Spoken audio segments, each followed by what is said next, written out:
I went to see The Odyssey this week, and watching it reminded me of one of the big mistakes that I see speakers make when they're sharing their story. They are missing out the best bit, and it's costing them in trust, impact, and opportunities. And in today's show, I'm going to be unpacking all of that for you. I'm Sarah Archer, and this is the Speaking Club podcast. It's designed to help you become the highlight of any stage that you're speaking on and to land you more clients and gigs.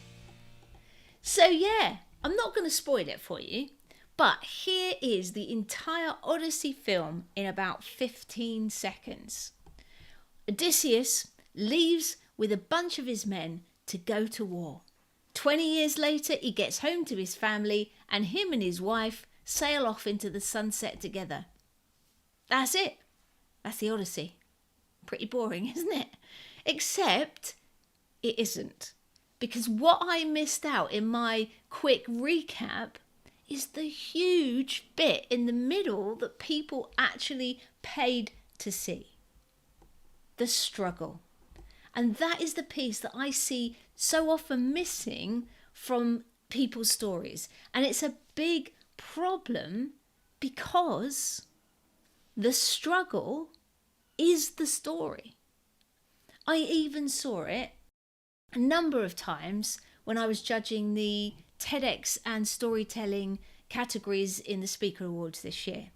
People were sharing like the before and their happily ever after, but missing completely or not sharing enough about the journey they went on to achieve that transformation.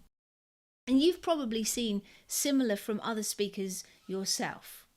Something bad happened to me. And then they'll go into detail about the bad thing and the impact that it had. And then they'll make some inspiring comment like, but I refused to let that limit me. And today I've done insert big achievement and life is great now. And that for your audience is like ordering a BLT sandwich and just getting 2 bits of bread.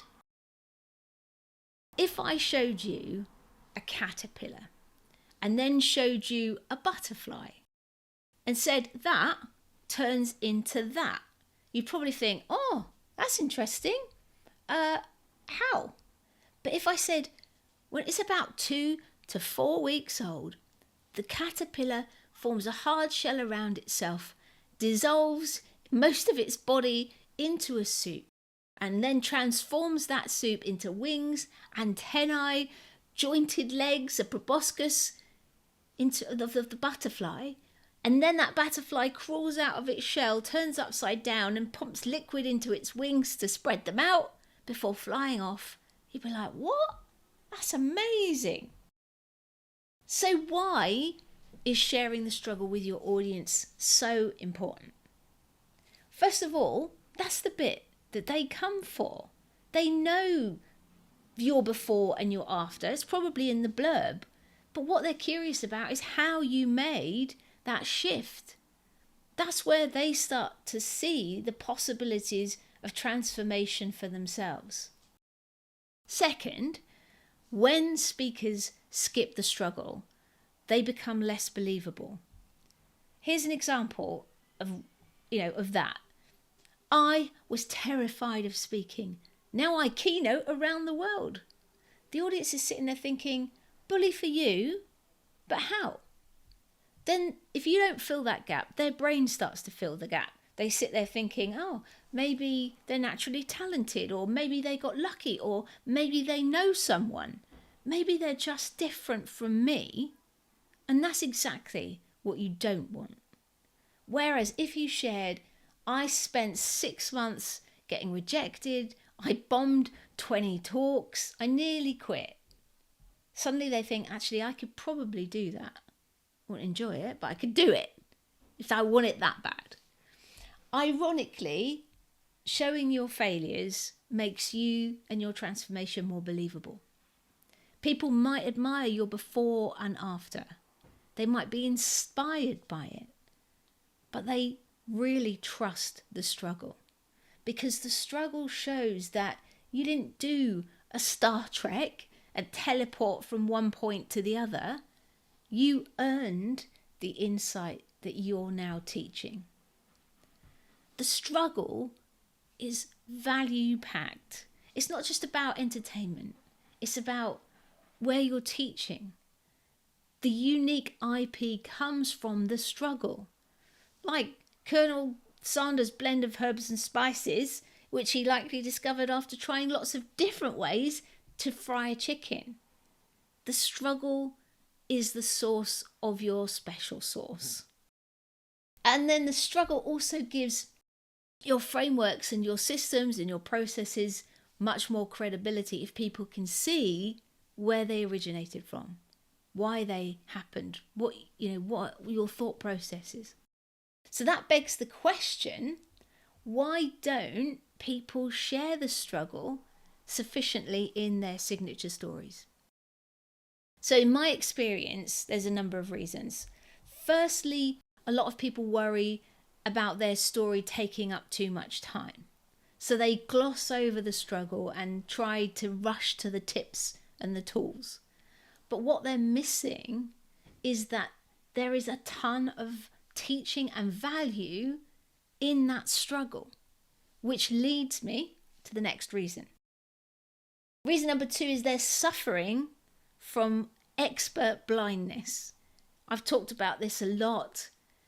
It's that expert mindset kicking in. Because you've been on the journey, the obstacles you faced, how you overcame them, and the lessons that you learned diminish with time. They're much smaller. In front of people, in front of you, they probably seemed huge, but in the rearview mirror, they're much smaller.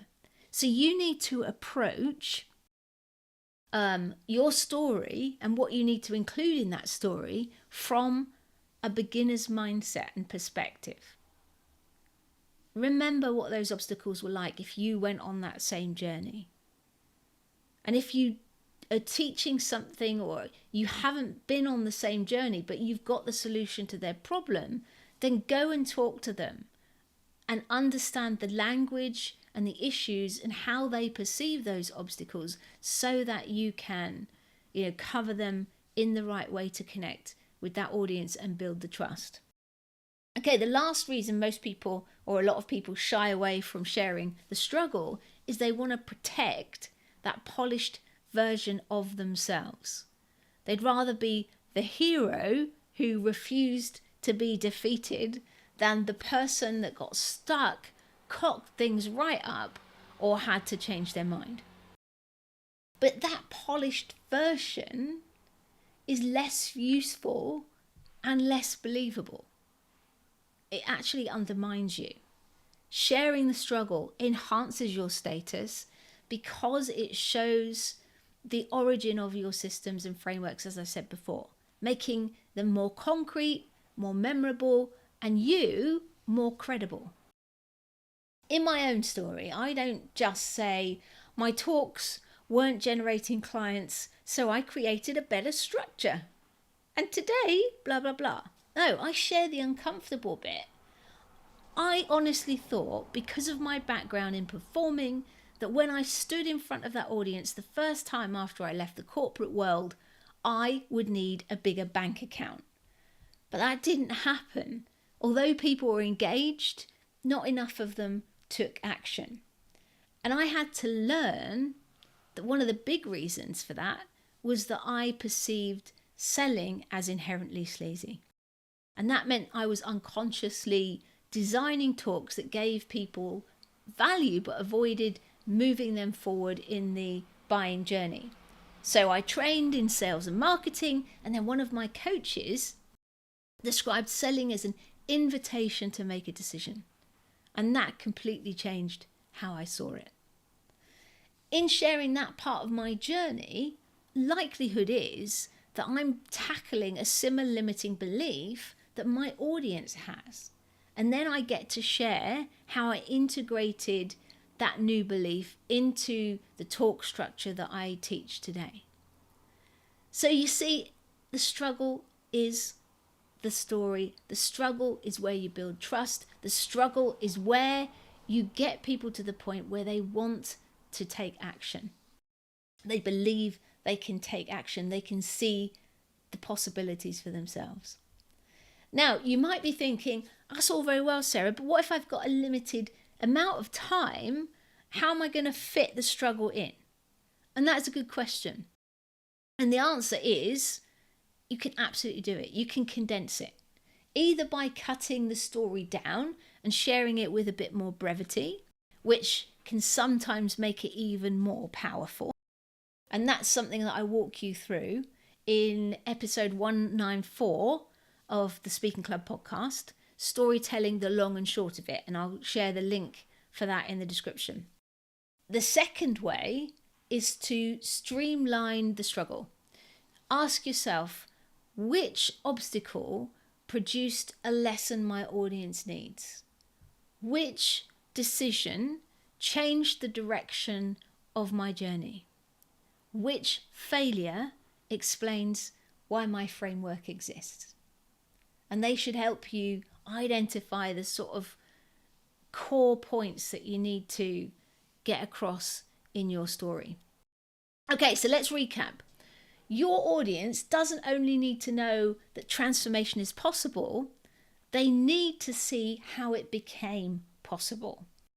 Second, look at your story through a beginner's eyes.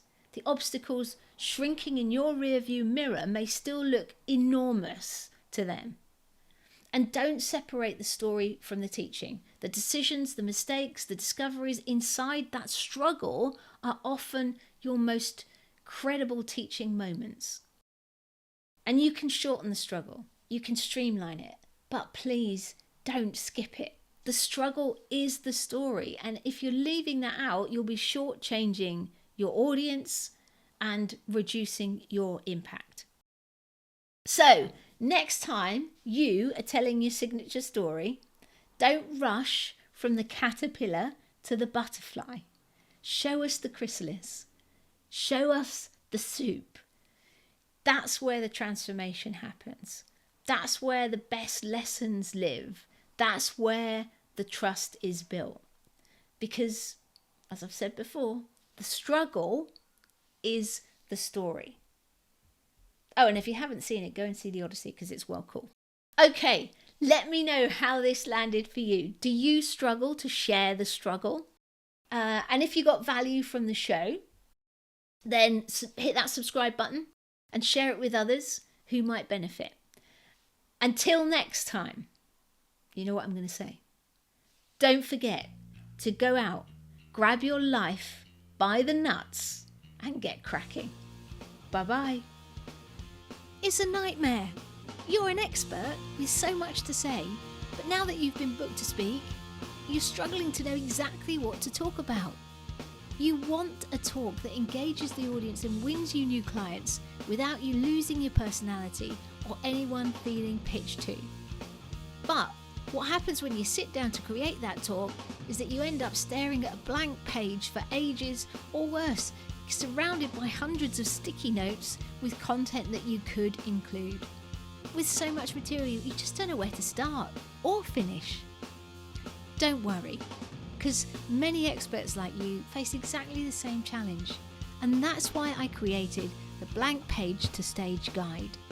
In just 50 minutes, this breakthrough resource is going to help you identify the big idea of your message, make it relatable for the audience that you're speaking to, and convey it all in a way that gets the audience inspired and on board with your idea. And it works even if you have tons of material or your subject feels less than exciting. If you want to cut through swathes of content and get a talk that you're excited to share, your audience loves, and wins you new clients, then grab your Blank Page to Stage guide from saraharcher.co.uk/new guide-TSC. Oh, I forgot to say, it's completely free. Enjoy!